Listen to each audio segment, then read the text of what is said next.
رحیم حضرت شاہ ولی اللہ محدث دہلوی رحمۃ اللہ علیہ کا ترجمہ جو ہے فتح الرحمان قرآن پاک کا فارسی میں جو انہوں نے ترجمہ کیا، کل ہم نے اس کا ابتدائی حصہ پڑھا تھا۔ آج کے سارے بیان میں ہی تقریباً آپ حضرات کا کوئی قرآن پاک کا ایسا حصہ شاید نہیں ہے جو آپ کو پڑھنا ہو۔ ہمارا خیال یہ ہے کہ ہم حضرت شاہ صاحب رحمۃ اللہ علیہ کا مقدمہ جو انہوں نے لکھا ہے اور پھر انہوں نے جو اپنی سند بیان کی ہے نبی کریم صلی اللہ علیہ وسلم تک، اور شاہ عبد القادر صاحب رحمۃ اللہ علیہ کا ترجمے سے پہلے جو مقدمہ ہے وہ، اور اس کے ساتھ ساتھ ہم سند کا بیان کریں کہ نبی کریم صلی اللہ علیہ وسلم سے لے کے اور اب تک کتنے واسطے بنتے ہیں اور کیا سند ہوا کرتی ہے، اور اس کے ساتھ ساتھ یہ کہ سند کے ساتھ ان حضرات کے کچھ حالات مختصر سے، اور بظاہر جو بات ذہن میں آتی ہے کئی مرتبہ ان حضرات کے حالات کو بیان کرنے سے مانع بنتی ہے، رکاوٹ ہوتی ہے، وہ آپ حضرات کے ساتھ یہ حسن ظن ہے کہ آپ کا تعلق چونکہ ہندوستان سے ہی ہے تو اس لیے آپ ہم سے زیادہ بہتر ان حضرات کے حالات جانتے ہوں گے۔ شاہ صاحب کو پڑھا ہوگا، ان کے صاحبزادگان شاہ عبد القادر صاحب، شاہ عبد العزیز صاحب رحمۃ اللہ علیہ کو کون ہندوستان میں مسلمان ہوگا جس نے نہ پڑھا ہو؟ تو یہ چیز رکاوٹ بنتی ہے کہ کیا ان کے حالات بیان کریں۔ بہرحال شاہ ولی اللہ صاحب رحمۃ اللہ علیہ نے ایک تو ترجمہ لکھا ہے، اور ترجمہ جو ہے اس کا نام حضرت نے فتح الرحمان رکھا تھا، اور ایک حضرت شاہ صاحب رحمۃ اللہ علیہ نے تفسیر کے اصول پر کتاب لکھی ہے اور اس کا نام رکھا تھا الفوز الکبیر۔ تو الفوز الکبیر کا نسخہ انشاءاللہ منگایا ہے، جب مل گیا تو بھی انشاءاللہ کچھ اس کا حصہ پڑھیں گے، کوشش کریں گے کہ وہ بھی مکمل ہو جائے، پڑھ لیا جائے۔ اور شاہ صاحب نے فتح الرحمان فی ترجمۃ القرآن کے نام سے دیباچہ جو لکھا ہے اس کے مقدمے کو انہوں نے شروع کیا ہے، اور فرماتے ہیں کہ درمیان مقصد چند کے تقدیم میں آن بر کتاب رسم قدیم مصنفانست۔ قدیم سے جو مصنفین جو کتاب تصنیف کرتے ہیں ان کی عادت یہ رہی ہے کہ وہ اس کتاب سے پہلے کچھ چیزیں ایسی لکھتے ہیں جو کتاب کو سمجھنے میں مدد دیتی ہیں۔ تو میں بھی ان چیزوں کو لکھتا ہوں۔ یہ حضرت شاہ صاحب رحمۃ اللہ نے فارسی میں لکھا ہے، اور ہم اس فارسی کا لفظ بلفظ ترجمہ نہیں کر رہے، اس کا کچھ فائدہ نہیں ہے، اور اس کو صرف اس کا مفہوم آپ کے سامنے بیان کرتے چلے جا رہے ہیں تاکہ آپ کو پتہ چلے اصل میں حضرت کہنا کیا چاہتے ہیں۔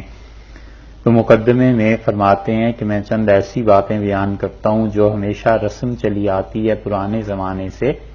کہ جو بھی کتاب کسی موضوع پر لکھتا ہے اپنی کتاب کے متعلق پہلے سے کچھ چیزیں بیان کر دیتا ہے تاکہ آئندہ سے جو آدمی اسے پڑھے گا کتاب کو، اسے اس کتاب کے سمجھنے میں کوئی دشواری پیش نہ آئے۔ فرماتے ہیں ان کتاب اس فن ترجمہ قرآن عظیم است۔ یہ جو کتاب میں نے لکھی ہے مراد اس سے فتح الرحمان ہے۔ یہ جو میں نے کتاب لکھی ہے یہ بہت بڑا ایک فن ہے قرآن پاک کا ترجمہ کرنا، اور یہ اس کے متعلق ہے۔ قرآن پاک کا ترجمہ حقیقتاً بہت مشکل کام ہے، بہت کٹھن کام ہے، کچھ آسان بات نہیں ہے، اور کسی انسان کو واقعی اللہ کا خوف ہو اور اللہ تعالی کے ساتھ اس کا تعلق ہو تو وہ بڑی مجبوری اور لاچاری سے ہی کہیں اس کام کو کرے گا کہ اللہ کی کتاب کی تفسیر لکھے اور ترجمہ لکھے، اور یا پھر وہ کرے گا جس انسان کو بالکل اللہ کے سامنے جواب دینے کا احساس نہ ہو، اور یا پھر تیسرا وہ کر سکتا ہے جو اس کام کی اہمیت نہ سمجھتا ہو۔ تو ان تین کے علاوہ کوئی اس چیز پہ ہاتھ نہیں ڈالتا، کہ بڑے بڑے لوگ اس چیز سے پیچھے ہٹ گئے اور انہوں نے کہا کہ قرآن کا ترجمہ اور تفسیر بیان کرنا یہ بڑی دقت کی چیز ہے اور ہم ایسے کام نہیں کریں گے۔ حضرت ابوبکر اور حضرت عمر رضی اللہ عنہ جیسے انسانوں کے متعلق آتا ہے کہ حضرت عمر رضی اللہ عنہ نے قرآن پاک کی ایک آیت کے متعلق منبر پر بیٹھ کے لوگوں سے پوچھا کہ یہ جو قرآن میں آیا ہے وہ اب بن، اور اس کا کیا مطلب ہے؟ اس کا مطلب تنکا، ہم اردو میں اس کو کہتے ہیں۔ تو پھر کہنے لگے عمر اگر تمہیں نہ بھی معلوم ہو اس کا صحیح مفہوم تو تمہارا کیا اس میں بگڑتا ہے؟ تو ڈرتے تھے اس بات سے کہ قرآن پاک کا ترجمہ اور اس کی تفسیر کوئی ایسی بیان نہ ہو جائے کہ جو اصل میں اللہ کا مقصد نہ ہو، اللہ تعالی کی طرف سے نہ ہو۔ اور یہی چیز آگے کو بھی چلی ہے۔ سعید ابن مسیب رحمۃ اللہ علیہ اگرچہ مدینہ منورہ کے سب سے بڑے تابعین میں شمار ہوتا ہے، اس کے باوجود اس چیز سے ڈرتے تھے کہ ایسے نہ ہو ہم کسی لفظ کا وہ ترجمہ اور معانی بیان کریں جو اصل میں اللہ کا مقصد نہ ہو۔ اسی وجہ سے شاہ عبد القادر صاحب رحمۃ اللہ علیہ نے جو قرآن پاک کا اردو ترجمہ لکھا ہے تو بظاہر تو ترجمہ حضرت سے چند برس میں مکمل ہو گیا تھا، لیکن اس پہ نظر ثانی، نظر ثالث اس کو ہمیشہ دیکھتے رہے کہ اس میں کیا کیا جائے، کیا اضافہ ہو، کیا کمی ہو، یہاں تک کہ وہ اکبری مسجد دلی میں جہاں ترجمہ کرتے تھے ان کے دیکھنے والوں نے لکھا ہے کہ جو دیوار جس سے ٹیک لگاتے تھے سیاہ پڑ گئی تھی پیچھے، یعنی ہر وقت بیٹھے رہتے تھے اس ترجمے پہ غور کرتے تھے، اس کے فوائد لکھتے تھے، اتنے اللہ سے ڈرنے والے تھے۔ شاہ ولی اللہ صاحب رحمۃ اللہ علیہ نے جو قرآن پاک پہ کام کیا ہے، شاہ صاحب نے بھی کئی جگہ اس چیز کو لکھا ہے کہ میں نے یہ چیز لکھی ہے اور بہت لاچاری مجبوری سے لکھی ہے، ورنہ میری ہمت نہیں بڑھتی کہ ان چیزوں کو بیان کروں۔ میں نے خود حضرت سے سنا، مولانا سید ابو الحسن علی ندوی رحمۃ اللہ علیہ سے، وہ آکسفورڈ میں ایک جگہ پہ بیان کر رہے تھے قرآن پاک کے ترجمے کے سلسلے میں، ہمیں کچھ چیزیں پوچھنا تھیں حضرت سے، تو وہ حضرت سے عرض کی فجر کے بعد، اور انہوں نے اتنا اس پہ بیان کیا، اتنا بیان کیا کہ ظہر ہو گئی، اور فرمانے لگے کہ آج تو یہ ایسی مجلس جمی ہے کہ میں لکھنؤ یاد آ گیا، ندوہ یاد آ گیا، ایسی باتیں ہوئی ہیں۔ اور قرآن پاک کا ایک ایک چیز کا بڑی تفصیل سے جواب ارشاد فرماتے رہے، اور اسے تحریر بھی کرنے والے کرتے رہے، اور ہم نے حضرت سے عرض کیا کہ حضرت آپ قرآن پاک کا ترجمہ اگر کر دیتے اردو میں تو اس کی شدید ضرورت ہے، کیونکہ وقت بدل گیا، حالات بدل گئے، اردو زبان بدل گئی، ایک عرصہ ہوا اب ترجمہ ایسا نہیں ہوا، اور کوئی محتاط آدمی ملتا بھی نہیں جس سے یہ درخواست کریں۔ تو فرمانے لگے کہ مولانا منظور نعمانی مجھ سے ہمیشہ کہتے رہے، ہمارے دوست تھے، اور ہمارے ان کے متعلق بڑے عمدہ الفاظ ارشاد فرمایا، اور فرمایا مجھ سے ہمیشہ کہتے رہے کہ میاں سارے کام چھوڑ دو اور قرآن پاک کا ترجمہ اور تفسیر لکھو۔ فرمایا وہ ہمیشہ ہم سے اصرار کرتے رہے، لیکن ہم نے کہا مولانا آپ جو کہیں وہ کام کرنے کو تیار ہوں، بس یہ نہ کہیں، اس لیے کہ ہمت نہیں پڑتی، اگر ہم نے کوئی ایسی بات لکھ دی جو اللہ تعالیٰ کو منظور نہیں ہے تو پھر اس کا کیا بنے گا۔ تو بہت جگہ پہ آپ دیکھیے گا کہ ترجمے میں حضرت نے جو کچھ فرمایا تھا کیسی بات فٹ بیٹھتی ہے اور کیسی چیز وہاں پر چچتی ہے۔ تو اس لیے شاہ صاحب نے جو لکھا ہے کہ یہ کتاب جو میں لکھ رہا ہوں قرآن پاک کے ترجمے میں، یہ ترجمے کا فن، ترجمے کو کرنا یہ بہت عظیم چیز ہے۔ مدلول نظم عربی را بعبارت فارسی ادا کردہ شد، بارعایت نحو و ملاحظہ تقدیم ما حقہ تقدیم و اظہار محذوف و موافقت نظم ترجمہ نظم قرآن در ترتیب الفاظ۔ فرماتے ہیں کہ عربی کی جو عبارت ہے اس کا فارسی میں ادا کرنا اور اس کی رعایت کرنا اس کے ساتھ ساتھ کہ گرامیٹیکلی یہ عبارت کیا بنتی ہے، فارسی کی عبارت کچھ بنتی ہے اور عربی کی عبارت کچھ بنتی ہے۔ ظاہر ہے آپ اردو سے آسانی سے سمجھ سکتے ہیں، مثلاً قرآن پاک میں ایک لفظ آیا ہے عبداللہ، تو ہم جب اس کا ترجمہ کریں گے تو ہم کہیں گے اللہ کا بندہ، اور وہاں پر تھا بندہ کا اللہ، اصل میں تو یوں ہونا چاہیے تھا اگر لفظی ترجمہ ہی کیا جاتا تو عبداللہ اب تو ہو جاتا بندہ اور اللہ اللہ ہی رہتا، تو بندہ اللہ۔ اب اردو میں ترجمہ جب اس کو کیا تو اس کو پھیر دیا کہ اللہ کا بندہ، تو یہ جو پھیر کے ترجمہ کیا ہے یہ ظاہر ہے کہ اس کے لیے بھی کوئی ترکیب چاہیے، سوچنا پڑتا ہے کہ یہاں پر کون سا لفظ ہے جو قرآن پاک سے زیادہ قریب ہے جس میں زیادہ احتیاط کا پہلو رکھا جا سکتا ہے تو یہ مشکل پیش آتی ہے. اس لیے شاہ صاحب فرماتے ہیں کہ یہ رعایت کرنا ترجمے میں یہ بڑی مشکل چیز ہے. وہ ملاحظہ تقدیم ما حق تقدیم، اور جو چیز پہلے لانے کی ہے اسے پہلے ہی ذکر کیا جائے، جو بعد میں لانے کی ہے وہ بعد میں ہی ذکر کیا جائے. اور اللہ کی کتاب میں بعض الفاظ وہ نہیں ہوتے، اپنے پاس سے ترجمے میں ادا کرنے پڑتے ہیں. اسے کا کہ کی یہ الفاظ ہیں، بہت جگہ پہ قرآن پاک میں اس کا استعمال ہوا ہی ہے. اب الحمدللہ میں آپ کہتے ہیں کہ تمام تعریفیں اللہ تعالی کے لیے ہیں. اب لام کا ترجمہ لیے کر لیا اور کہ اس میں اپنے پاس سے شامل کرنا پڑا. اس طرح کی بہت سی چیزیں. تو شاہ صاحب رحمۃ اللہ علیہ فرماتے ہیں کہ اس ترجمے کو اسی طرح ترتیب قائم رکھنا جیسے قرآن پاک میں ہے، یہ بہت بڑی چیز ہے، بہت اہم چیز ہے. اللہ درجائے کہ بسبب اختلاف لغتین رقاقت الفاظ یا تاکید دلالت لازم میشد. ہاں کبھی کبھی یہ ہوتا ہے کہ دونوں لغتوں کا جو اختلاف ہے، فارسی سے عربی اور عربی سے فارسی کا ترجمہ کرنا، اس میں بعض قیودات اپنے پاس سے بڑھانی پڑتی ہیں، بعض چیزیں اپنے پاس سے لکھنی پڑتی ہیں. تو فرماتے ہیں کہ وہ اس سے چارہ کار نہیں ہے، وہ کرنا پڑتا ہے. آنچے ضروری اور جو چیزیں ضروری ہیں از اسباب نزول و توجیہ مشکل بقدر ضرورت بکار آمد.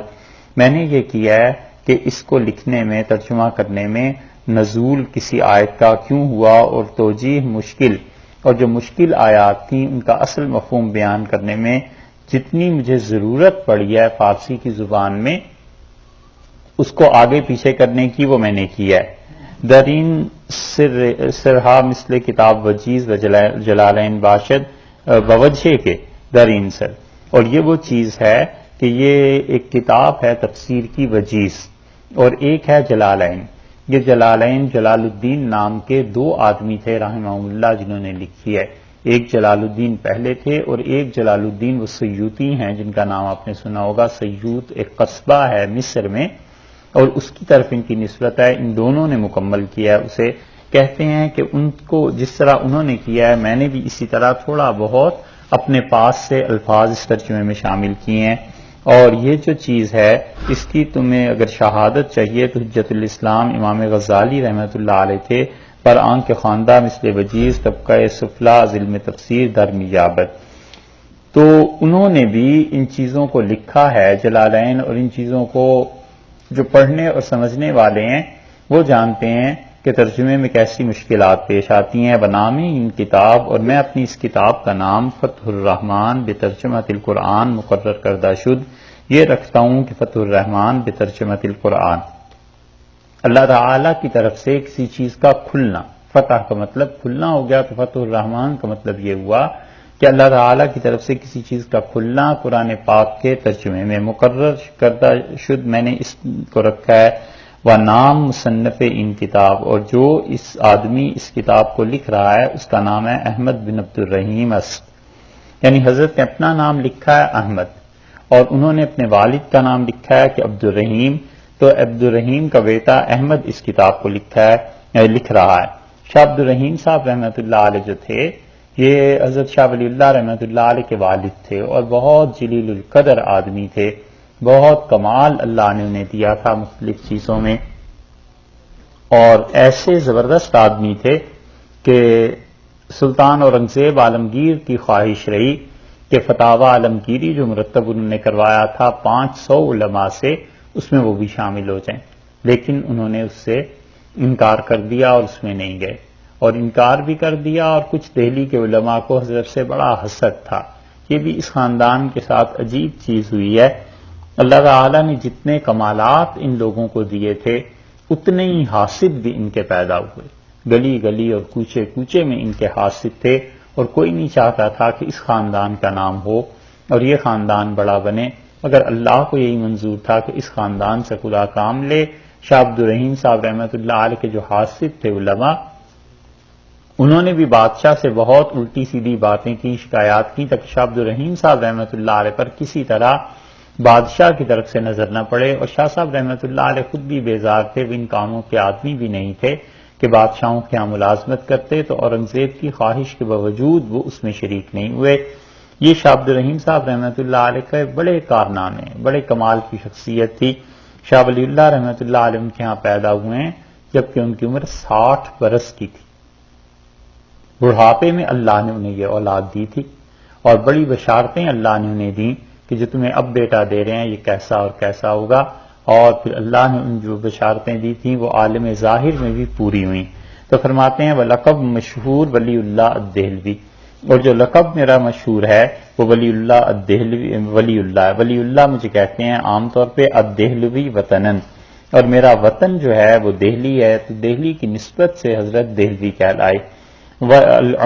عمری نسبن، اور نسب کے اعتبار سے میں عمری ہوں، یعنی حضرت عمر رضی اللہ عنہ کی اولاد میں سے ہوں۔ القول الجلی ایک کتاب ہے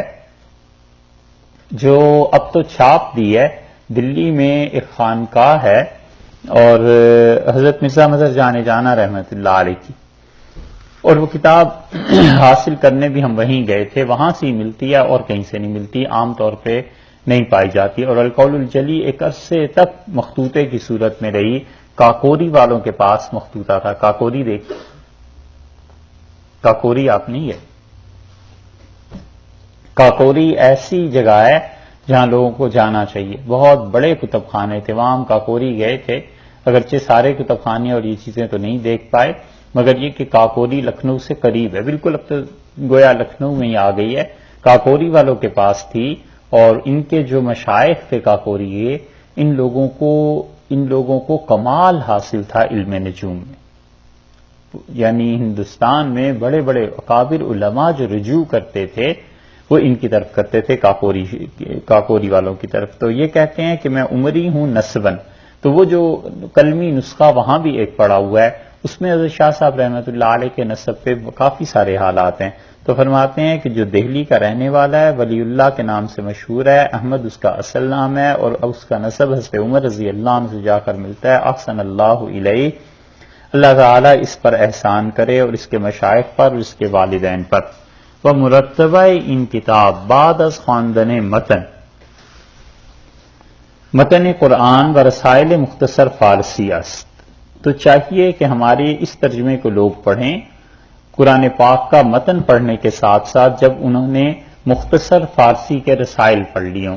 یعنی ایک تو وہ پہلے قرآن پاک کو ویسے ہی پڑھ لیں ناظرہ، اور ناظرہ قرآن پڑھنے کے بعد جو تھوڑے بہت فارسی کے ابتدائی رسائل ہیں جب وہ کوئی آدمی پڑھ لے تو پھر اسے چاہیے کہ ہمارے ترجمے کو پڑھے، تا فہم لسان فارسی بے تکلف دستحد، تاکہ فارسی زبان بے تکلف اسے آ جائے، جب قواعد ضوابط اس کی ابتدائی چیزیں پڑھ لے تو اس کے بعد یہ پڑھے گا تو اسے انشاءاللہ ہمارا ترجمہ سمجھ میں آئے گا۔ اور بتخصیص سے بیان اہل حرف، اور بچے اگر اسے پڑھیں گے تو یہ ضروری ہے کہ بچوں کو پہلے ابتدائی فارسی سکھا دی جائے اور اس کے بعد میرا یہ قرآن پاک کا ترجمہ پڑھا دیا جائے۔ وہ سپاہیان، اور سپاہی جو ہیں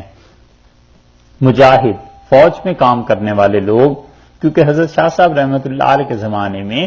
باصلاحیت لوگ سارے فوج میں ہی جا رہے تھے، تو شاید اس طرف بھی اشارہ کیا ہو کہ جو سپاہی ہیں کہ توقع استیفائے علوم عربیہ نہ دارن، کہ وہ لوگ عربی تو پڑھے ہوئے نہیں ہوتے، تو انہیں چاہیے کہ اول سن تمیز ان کتاب را بعیشاں تعلیم باعث کر، تو چاہیے کہ پہلے سب سے اس کتاب کی تعلیم کی جائے، یعنی قرآن پاک کی تعلیم انہیں کی جائے، اور قرآن پاک کے ساتھ میرا یہ ترجمہ بھی پڑھا دیا جائے، کیونکہ عربی وہ پڑھے نہیں ہوتے تو قرآن کو سمجھ نہیں پائیں گے، تو جب قرآن کو نہیں سمجھیں گے تو اسلام کو نہیں سمجھ پائیں گے۔ تا اول چیزیں کہ در جوف ایشان افتد معانی کتاب اللہ باشد، تاکہ فوج والوں کے دل میں،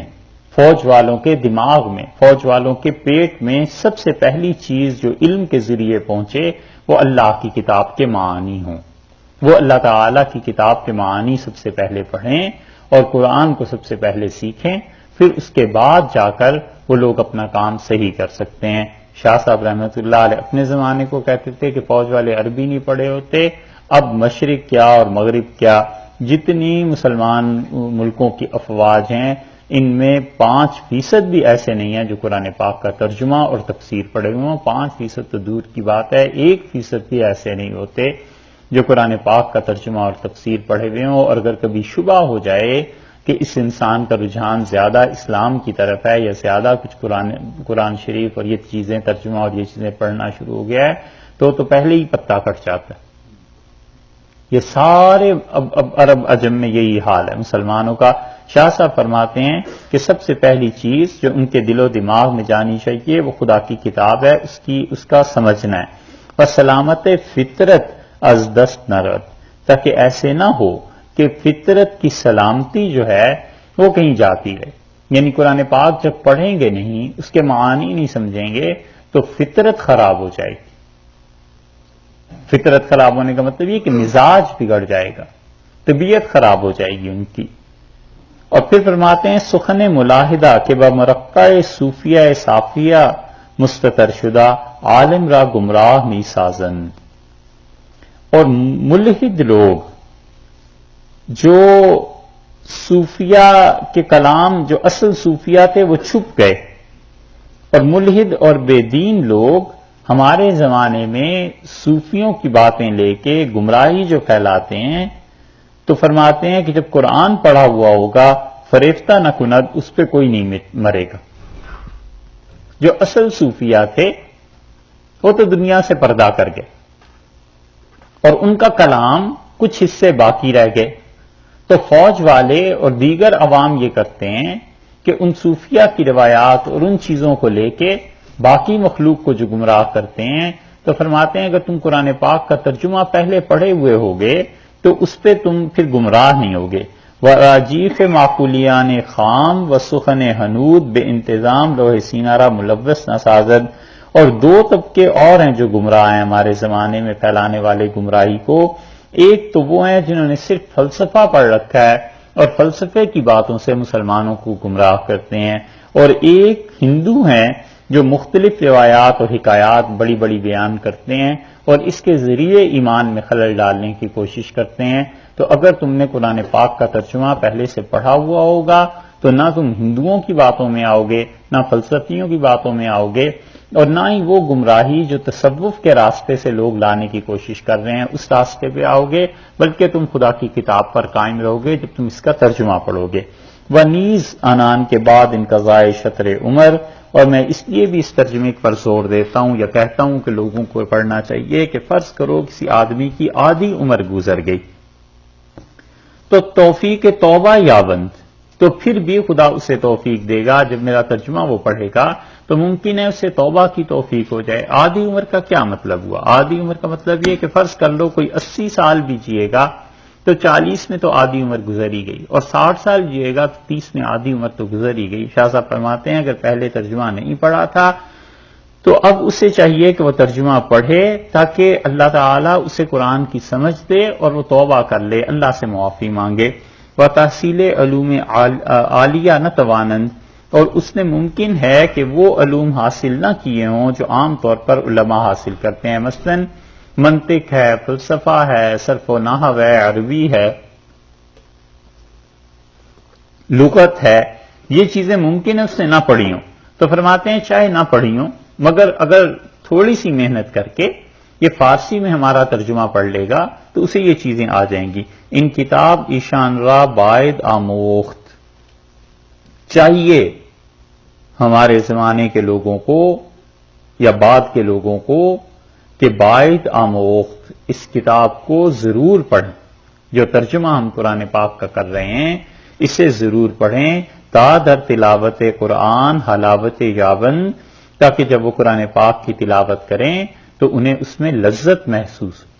قرآن کی تلاوت کریں تو اللہ کے ساتھ تعلق کی مٹھاس انہیں محسوس ہو, وہ سمجھ پائیں کہ ان کا پروردگار انہیں کیا کہہ رہا ہے. وہ منفق آن در حق جمہور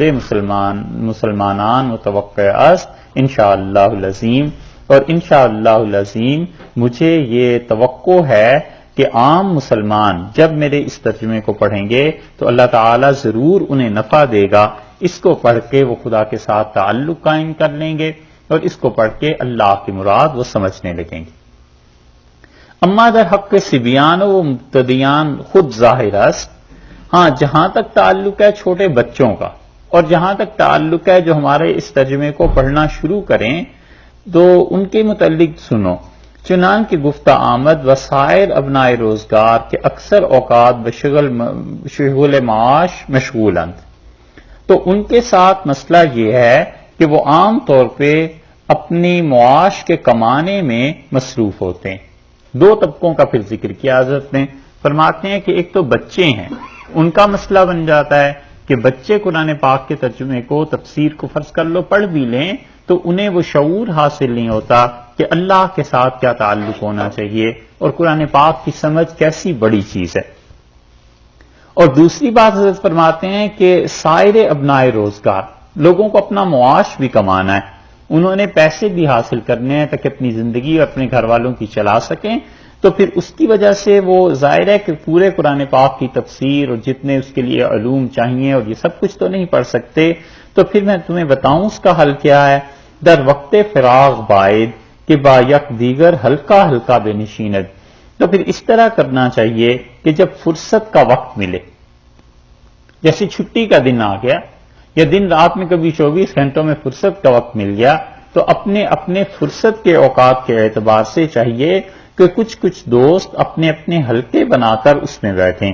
وقصے کے بر عبارت فارسی قدرت داشتہ باشد، اور جس انسان کو بھی فارسی ان میں سے پڑھنی آتی ہو چاہیے کہ اندکی از فن تفسیر بہرایافت، اور دوسری چیز اسے یہ آتی ہو کہ قرآن پاک کی کوئی تفسیر تھوڑی بہت اس نے پڑھی ہوئی ہو، تو چاہیے کہ یا بر عزیز ان ترجمہ را گزرائندہ باشد، یا تیسری چیز یہ کہ اس نے میرے عزیز نے اس ترجمے کو پڑھا ہوا ہو جو کہ میں لکھ رہا ہوں۔ تین چیزیں حضرت نے فرمائیں، انہوں نے فرمایا کہ یا تو فارسی پڑھنے پر قدرت رکھتا ہو، جیسے اس زمانے میں تو فارسی نہیں پڑھتے تھے مگر اب جو ہے وہ اس زمانے میں فارسی پڑھتے تھے مگر اب فارسی نہیں پڑھتے، یا جیسے اب کوئی اردو نہیں پڑھتے،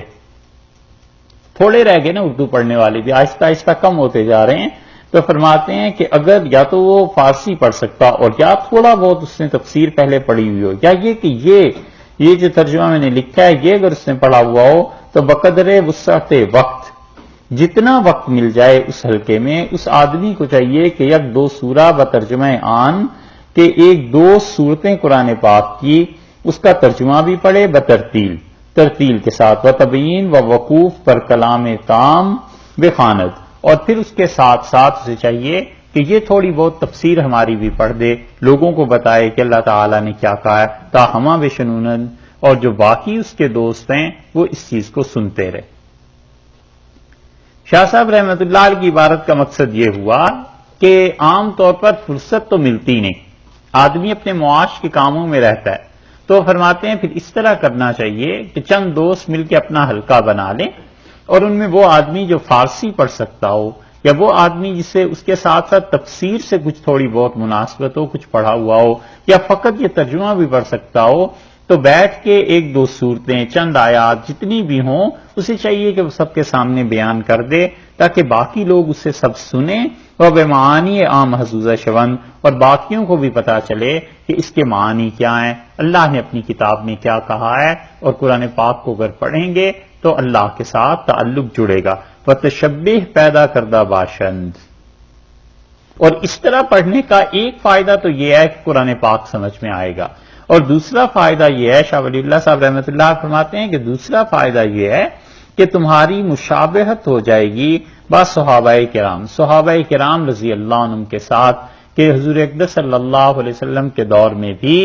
صحابہ رضی اللہ عنہم کے حلقے ہوتے تھے، اور اپنے اپنے حلقوں میں بیٹھ کر وہ قرآن پاک کو پڑھتے تھے، قرآن پاک کی تشریح تفسیر جو کچھ رسول اللہ صلی اللہ علیہ وسلم سے انہوں نے سنا ہوا ہوتا تھا وہ ایک دوسرے کے ساتھ بات کرتے تھے، کہ باہمین دستور حلقہ میں نشستن، کہ یہی دستور تھا حضور اقدس صلی اللہ علیہ وسلم کے زمانے میں کہ لوگ حلقے بنا بنا کر بیٹھتے تھے، وقاری ایشان قرات میں کرد، اور جو قاری ہوتا تھا ان میں وہ قرآن پاک پڑھتا تھا، وہ ان قدر فرقست، بس فرق اتنا سا رہ جائے گا تم میں اور صحابہ رضی اللہ عنہ میں کہ صحابہ کرام بسلیقہ خود زبان عربی فہم میں کردن، کہ صحابہ رضی اللہ عنہ کو چونکہ خود عربی آتی تھی، قرآن پاک پڑھتے تھے، تو عربی جاننے کی وجہ سے وہ تفسیر اس کا ترجمہ آسانی سے انہیں سمجھ آ جاتی تھی قرآن پاک کی۔ وَإِن جماعت بتوسط ترجمہ فارسیہ، اور جو میں تمہیں تجویز دے رہا ہوں یہ ہماری جماعت جو قرآن کو پڑھے گی اس میں فارسی کا واسطہ آ جائے گا قرآن کو سمجھنے میں، وگرنہ اصل مقصد تو قرآن کو سمجھنا ہی۔ صحابہ رضی اللہ عنہ براہ راست سمجھ جاتے تھے کیونکہ وہ عربی پڑھے ہوئے تھے اور عربی جانتے تھے، اور تمہیں جو میں بتا رہا ہوں کہ آپ لوگ ایسے کریں کہ ہلکے بنا لیں اور ایک آدمی جو زیادہ جاننے والا وہ بیان کر دیا کرے تفسیر کو، تو اس کا فائدہ یہ ہے کہ پھر وہ قرآن آپ کو بھی سمجھ میں آ جائے گا، لیکن فرق اتنا پڑے گا کہ فارسی زبان کا واسطہ بیچ میں آ جائے گا۔ چنانچہ یاران سعادت مند فرماتے ہیں وہ لوگ جو نیک ہیں، جنہیں خدا نے نیکی کی توفیق دی ہے، وہ اب بھی ایسے کرتے ہیں کہ مولانا جلال الدین رومی کی مثنوی پڑھتے ہیں اور گلستان شیخ سعدی، بیٹھ کے دوست آپس میں شیخ سعدی کی گلستان پڑھتے ہیں۔ شاہ صاحب رحمت اللہ اپنے زمانے کا کہتے ہیں، اور اب کتنے پڑھتے ہوں گے شیخ سعدی کی گلستان؟ تو کتنے پڑھتے ہوں گے مولانا روم کی مثنوی؟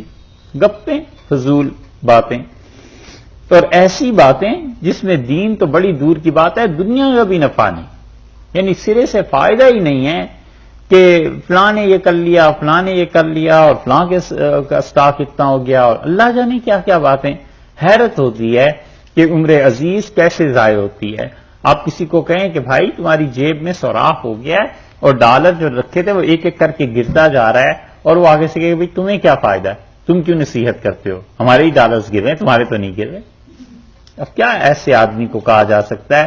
تو اس لیے حالت یہ ہے کہ حضرت فرماتے ہیں کہ مولانا جلال الدین رومی کی مثنوی کے لیے حلقے قائم ہوتے ہیں،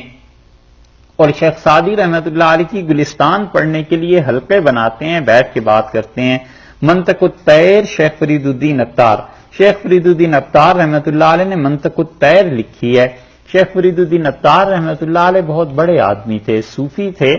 اور انہوں نے منطق الطیر لکھی ہے۔ نظر سے گزری نہیں؟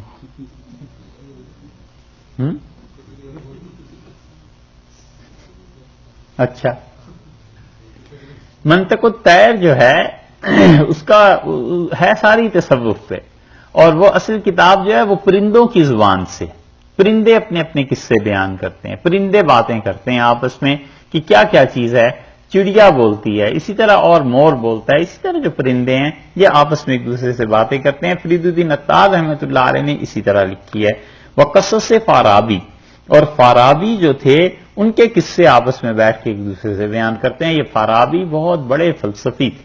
ابو النصر فارابی بہت بڑے فلسفی تھے، اور اگر ان کا بس چلتا تو یہ ارسطو کے بھی باپ بن جاتے۔ اتنے سخت جملہ اس لیے کہہ رہا ہوں کہ انہوں نے اتنا کچھ لکھا ہے، اتنا کچھ لکھا ہے اس سارے فلسفے میں کہ آدمی جب اسے فرض کر لو پڑھتا ہے تو بعد میں افسوس ہی ہوتا ہے کہ جھٹ ماری۔ وہ نفحات مولانا عبد الرحمان جامی، اور مولانا عبد الرحمان جامی کی نفحات لوگ پڑھتے ہیں۔ شاہ صاحب رحمت اللہ علیہ کے جملہ دیکھیے، ہے تو طویل جملہ لیکن بات کیسی پتے کی ہے۔ شاہ صاحب فرماتے ہیں یعنی ہمارے زمانے میں علم کے جو حلقے ہوتے ہیں اس میں یہ کتابیں پڑھی جاتی، بیٹھ کے ایک دوسرے کو شیخ سعدی کی باتیں سناتے ہیں، مثنوی پڑھتے ہیں، یہ سناتے ہیں، اور اس کے ساتھ ساتھ عبد الرحمان جامی انہوں نے کتاب لکھی ہے نفحات الانس، اس کا اردو ترجمہ بھی ہو گیا، اور 800-900 صفحے کی کتاب ہے وہ۔ اور جامی بڑے فقیہ بھی تھے، حنفی تھے، اور جامی رحمت اللہ علیہ کمال حاصل تھا صرف و نحو میں، عربی لغت میں، تو کہتے ہیں ان کی چیزیں پڑھتے ہیں آپس میں بیٹھ کے۔ وہ امثال آن نقل مجلس دارند، اور ان جیسی اور کتابیں مجلسوں میں ایک دوسرے سے نقل کرتے ہیں۔ یہ مسلمانوں کی تباہی کا حال ہے۔ افسوس کر رہے ہیں کہ یہ لوگ اپنی مجلسوں میں بیٹھ کے ایسی کتابیں پڑھتے ہیں۔ چے باشد، کیا حرج ہے اگر ان ترجمہ را بہمان اسلوب درمیان آرنگ، کیا حرج ہے کہ قرآن پاک کے ترجمے کو بھی اسی طرح محنت کر کے ایک دوسرے کو سنائیں جیسے کہ یہ ان کتابوں کو پڑھتے ہیں، تو آخر اس میں حرج کیا ہے؟ دیکھا، وہ کہتے ہیں یہ جو کتابیں پڑھتے ہو تو یہ پڑھو ترجمہ،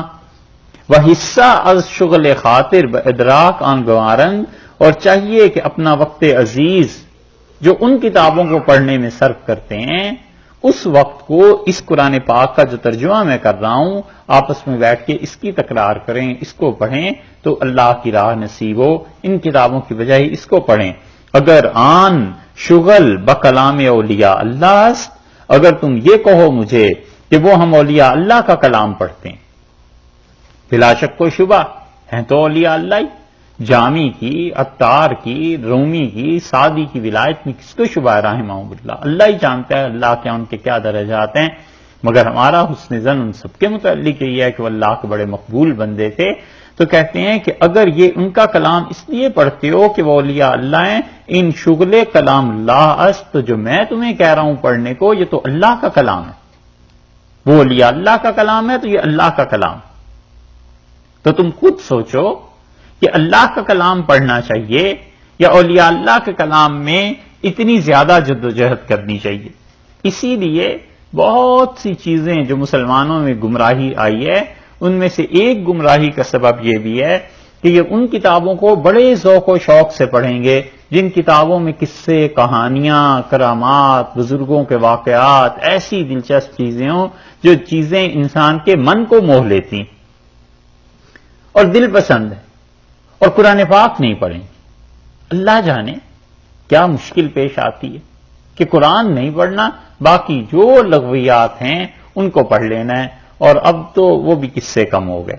تو کہتے ہیں کہ اگر وہ اولیاء اللہ کا کلام ہے نا تو یہ اللہ کا کلام ہے جس کا میں کہتا ہوں کہ یہ پڑھو۔ وہ اگر آن مواعظ حکیمان است، ان مواعظ احکم الحاکمین است، اور اگر تم یہ کہو کہ وہ نصیحتیں بڑے عقل مند لوگوں کی ہیں تو یہ کلام اس کا ہے جو سب سے بڑا عقل مند ہے، احکم الحاکمین ہے، پوری دنیا پوری کائنات کا مالک ہے جو، یہ اس کا آواز ہے، یہ اس کی نصیحت ہے۔ اگر سعدی کی نصیحتیں اور مولانا روم کی مثنوی کی نصیحتیں تمہیں اچھی لگتی ہیں تو یہ تو وہ نصیحت کر رہا ہے جو رب العالمین،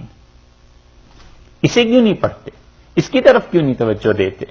وہ اگر آن مکتوبات عزیزان است، ان مکتوبات رب العزت است، اگر تم کہو کہ وہ خطوط ان کی لکھی ہوئی عبارتیں ہمیں اچھی لگتی ہیں کیونکہ ہمارے عزیز ہیں، تو یہ عبارت جو میں تمہیں بتا رہا ہوں یہ تو رب العزت کی عبارت ہے، یہ تو اللہ کے خطوط ہیں، وہ چٹھیاں اور وہ خطوط تمہیں بزرگوں کے ملے، سعدی کا کلام ملا، مثنوی ملی، یہ ملا وہ ملا، اور جو میں تمہیں بتا رہا ہوں یہ تو پروردگار کا کلام ہے۔ شتان بین المرتبتین، اور ان دونوں میں زمین و آسمان کا فرق، کہاں قرآن اور کہاں مثنوی، اور کہاں اللہ کی کتاب اور کہاں اولیاء اللہ کا کلام، اور کہاں شیخ سعدی رحمت اللہ علیہ کی حکایات اور کہاں اللہ کی کتاب۔ بہرحال خدا کی کتاب تو کتاب ہے، اسے کیوں نہیں پڑھتے؟ شکوہ حضرت کو یہی۔ حضرت شیخ الہند رحمت اللہ علیہ، مولانا محمود حسن جن کی ریشمی رومال کی تحریک کا آپ نے سنا ہوگا اور بہت ان کا نام ہوا، مالٹا جیل میں انگریزوں نے ڈال دیا۔ حضرت جب واپس آئے تو فرماتے تھے جیل کی تنہائیوں میں غور کیا، یہ تفسیر عثمانی جو آپ دیکھتے ہیں اس کا ترجمہ حضرت شیخ الہند رحمت اللہ علیہ نے وہیں کیا تھا، اور ابتدائی پاروں کی تفسیر بھی حضرت نے وہیں لکھی تھی۔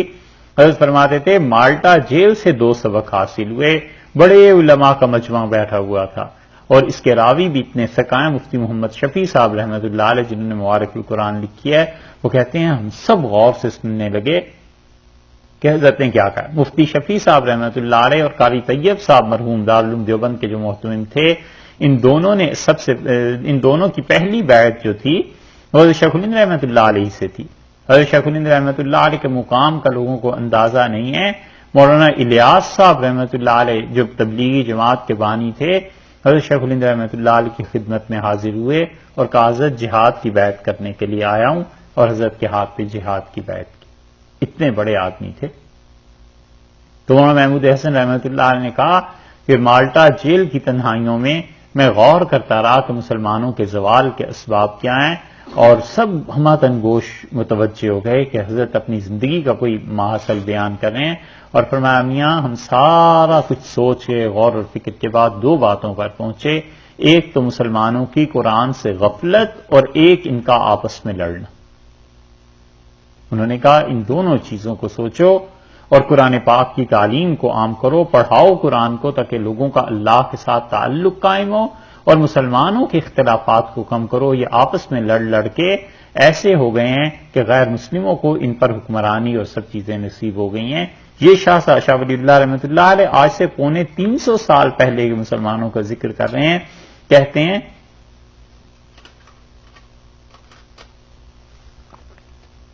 کہ یہ ابو النصر فارابی کے قصے پڑھتے ہیں، فرید الدین عطار کی منطق الطیر اور گلستان شیخ سعدی کی اور نفحات ان کی، مولانا جامی رحمت اللہ علیہ کی، خدا کی چیزیں کیوں نہیں پڑھتے؟ اگر انصاف دہی، اگر تم انصاف سے کام لو، یعنی جو کچھ میں نے تمہیں بتایا ہے اس میں تم انصاف سے غور کرو، فائدہ کس میں ہے؟ فائدہ اصلی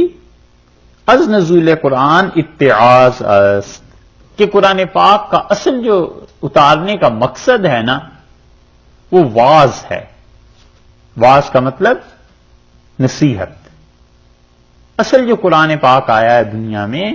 وہ نصیحت کرنے کے لیے آیا ہے، لوگوں کو صحیح بات بتانے کے لیے آیا ہے۔ فرماتے ہیں قرآن نازل ہونے کا مقصد یہ، اور یہ بات حضرت نے درست بھی لکھی ہے قرآن پاک میں، نہیں ان ھذہ تذکرہ، یہ قرآن پاک نصیحت ہے۔ ایک جگہ ہے فمن شاء ذکر، جس کو چاہیے نصیحت وہ اس سے نصیحت حاصل کرے۔ تو قرآن حضرت فرماتے ہیں کہ اصل میں اس لیے تھا کہ لوگوں کو نصیحت کرے بمواعظ عام و اہتداء است، تاکہ اس کی واعظ سے، اس کی نصیحت سے لوگ ہدایت پائیں۔ تا ہدایت آن نہ صرف تلفظ بآن، اور وہ جو واعظ اور نصیحت حاصل کرنی ہے، یہ غور کیجئے اس جملے پہ، حضرت فرماتے ہیں صرف تلفظ سے حاصل نہیں ہو سکتی، صرف قرآن پاک کو ناظرہ پڑھنے سے حاصل نہیں ہوتی۔ مثلاً ایک آدمی ہے سورہ یاسین روز پڑھتا ہے، اگر اسے اس کے معانی اور ترجمے کا پتہ ہی نہیں ہے تو شاہ صاحب فرماتے ہیں اس سے جو اصل نصیحت حاصل کرنی ہے نا وہ نہیں ہو سکتی۔ پتہ کیسے چلے گا؟ کیونکہ اسے ثواب تو بہرحال ملے گا، لیکن جو قرآن کا اصل مقصد تھا اس تک رسائی نہیں ہوئی۔ اور اگلا جملہ شکر اللہ کا حضرت نے لکھا ہے کہ یہ عبارت ایسی رہ جاتی تو بہت سے لوگوں کو دلیل ملتی۔ حضرت نے لکھا ہے اگرچہ تلفظ آن ہم مغتنم است، اگرچہ قرآن کا صرف پڑھنا تلاوت کرنا بھی فائدے سے خالی نہیں ہے۔ یہ اگر حضرت جملہ نہ لکھتے تو آج کل کے کتنے ہی گمراہ ایسے ہیں جو کہتے ہیں جی قرآن پڑھنے کا کیا فائدہ ہے، آپ کو تو سمجھ ہی نہیں آتی۔ یہ بہت سے لوگ قرآن پاک کے متعلق یہ کہتے ہیں کہ جی عربی پڑھ لیا آپ نے، آپ کو کیا پتا چلا آپ اردو پڑھ لیں، اور اس میں بھی جب حد سے بڑھ جاتے ہیں تو وہ کہتے ہیں جناب جمعے کا خطبہ وہ بھی اردو انگلش میں ہو، اور اس سے بھی 4 ہاتھ آگے جا کے کہتے ہیں نماز بھی اردو میں ہی ہونی چاہیے۔ ایک زمانے میں ترکوں میں آذان ترکی زبان میں شروع ہو گئی تھی۔ ہمارے ہاں پاکستان میں ایک گمراہ تھے اور وہ اپنی کوٹھی پہ آذان اردو میں دلوایا کرتے تھے۔ وہ کہتے تھے اس آذان کا کیا فائدہ، کسی کو سمجھ تو آتا نہیں۔ تو اردو پنجابی اسی طرح پھر چلتی ہیں۔ یاد رکھنا چاہیے کہ کسی بھی ایسی جگہ پہ عبارت کی اصل زبان بدل دی جائے جو عبادت کے فرض اور واجب کے درجے میں ہے، اس کی اجازت دے دی جائے تو اصل مذہب تباہ ہو جاتا ہے۔ مثلا قرآن پاک کا پڑھنا فرض ہے، نماز میں واجب ہے، خطبہ واجب ہے، قرآن پاک کو عربی میں پڑھنا یہ خود ضروری اور فرض اور واجب کے درجے میں ہے۔ آپ یہ اجازت دے دیتے ہیں کہ اس کی زبان بدل دو بھائی، ٹھیک ہے نماز اردو میں ہو گئی، نماز اردو سے پھر فرانسیسی زبان میں چلی گئی، وہاں سے انگلش میں ترجمہ ہو گیا، تو یہ مذہب کہاں قائم رہے گا؟ اصل زبان ہی جب ختم ہو جائے گی تو کوئی کیا جانے گا کہ خدا نے کیا کہا ہے یا کیا نہیں کہا۔ یہ تورات اور انجیل جو تباہ ہوئی ہیں اس کی حرکتیں یہی تھیں کہ انجیل اور تورات جو اصل زبانوں میں تھی وہ نہیں رہی، اور پھر یونانی زبان میں اس کا سب سے پہلے ترجمہ ہو گیا، یونانی سے پھر انگلش میں ہوا اور مختلف لوکل لینگویجز جو تھیں ان میں ہوتا رہا، تو اصل زبان جب درمیان سے نکال دی جائے تو پھر مذہب تباہ ہو جاتا ہے۔ اسی لیے محتاط جو حضرات تھے انہوں نے کہا جہاں فرض اور واجب ہے نا جو عبادت، اس میں اصل زبان ہم نہیں بدلنے دیں گے۔ یہ حکمت تھی۔ اب بھی دیکھیں، کل ہم سے کسی نے یہاں سوال پوچھا بڑا اچھا، ہمیں یاد نہیں کس نے کہا تھا، انہوں نے کہا شاہ عبد القادر صاحب رحمت اللہ نے جو ترجمہ کیا تو کیا اپنے والد صاحب کا فارسی ترجمہ اس سے اردو میں منتقل کیا؟ یہ بات نہیں ہے، اگر فارسی سے اردو میں منتقل کرتے تو اصل ادبی میں کوئی لفظ ہوتا اور اردو میں تیسری زبان میں پہنچتے پہنچتے کچھ ہو جاتا. تو یہ جو گمراہی ہے ایسے ہی آیا کرتی. کتنی تفسیریں ہم جانتے ہیں اردو میں تھی اور لوگوں نے پیسے کمانے کی خاطر عربی سے مصنف نے تفسیر لکھی اردو میں، انہوں نے یاروں نے کیا کیا، اردو سے انگلش میں ٹرانسلیشن کر دی قرآن پاک کے ترجمے کی. تو قرآن کا وہ ترجمہ جو قرآن عربی میں تھا مصنف نے کیا کیا، اردو میں کیا، اردو سے آگے انہوں نے انگلش میں کیا. بھئی تمہیں اتنا ہی انگلش کا شوق ہے تو اصل قرآن پاک سے انگلش کا ترجمہ اور تفسیر کرو. جب اردو سے کرو گے انگلش میں تو کچھ کا کچھ لفظ بن جائے گا، کہاں کی کہاں بات پہنچ جائے گی. اس لیے اب بھی کتنی گمراہی کی راہوں میں سے ایک یہ ہے کہ کہتے ہیں قرآن کی تلاوت کا کیا فائدہ؟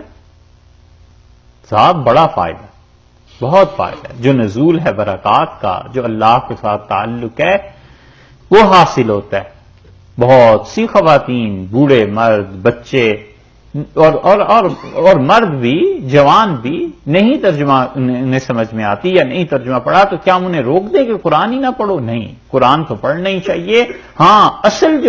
جو چیز ہے قرآن پاک کی وہ سمجھ میں نہیں آتی، پھر وہ واعظ اور نصیحت اس درجے تک نہیں پہنچتا. تو فرسٹ کلاس تک اگر نہیں پہنچا تو مجھ سے یہ بھی نہ کہیں کہ تھرڈ کلاس میں سفر نہ کرو. یہ تو عجیب بات ہے. اس لیے شاہ صاحب رحمت اللہ نے کہا ہے کہ اگرچہ تلفظ آن ہم مختنمس، اگرچہ قرآن پاک کی تلاوت یہ بھی غنیمت ہے. تو وہ لطیفے ہی کی بات ہے کہ ہندو، مسلمان، سکھ، عیسائی سب رہتے تھے ایک جگہ. تو کسی نے کہا کہ مسلمان ہو جاؤ، تو اس نے کہا مسلمان تو ہو جاؤں لیکن سید ہوں گا. تو انہوں نے کہا وہ تو نسلی چیز ہوتی ہے. اس نے کہا جب مسلمان ہی ہونا ہے تو پھر اعلیٰ درجے کا کیوں نہ ہو؟ جیسے کوئی مسلمان ہندو ہو جائے تو وہ کہے کہ میں ہندو بھی ہوں گا اور برہمن بھی ہوں گا. تو ارے بھئی تم مسلمان تو ہو جاؤ نا کم سے کم. نہیں سید بنتے، وہ تو نسلی بات ہے نا، وہ تو الگ بات ہے. اسی طرح قرآن پاک اگر سمجھ میں نہیں آتے، اس کے جملے اور اردو میں ترجمہ نہیں سمجھ میں آتا تو کم سے کم تلاوت تو کرو اللہ کے بندو، تلاوت بھی چھوٹ جائے. حضرت نے اسی لیے یہ جو جملہ لکھا ہے شکر ہے اللہ کا لکھ دیا ہے، ورنہ شاہ ولی اللہ صاحب رحمۃ اللہ علیہ سے لوگ یہ بھی لے لیتے کہ شاہ صاحب نے کہا اس کا فائدہ ہی کچھ نہیں. بس چے مسلمانی بدستہ بردست،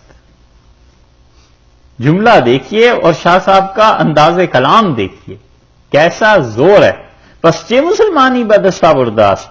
سو کیسے مسلمان رہ گئے ہیں اب دنیا میں؟ کسے کے مدلول قرآن نہ فہمد، جسے یہ بھی پتہ نہ چلے کہ قرآن اس سے تقاضا کیا کر رہا ہے، قرآن اس سے مطالبہ کیا کرتا ہے زندگی میں. یہ کیسے مسلمان رہ گئے؟ یہ کیسی مسلمانی ہے؟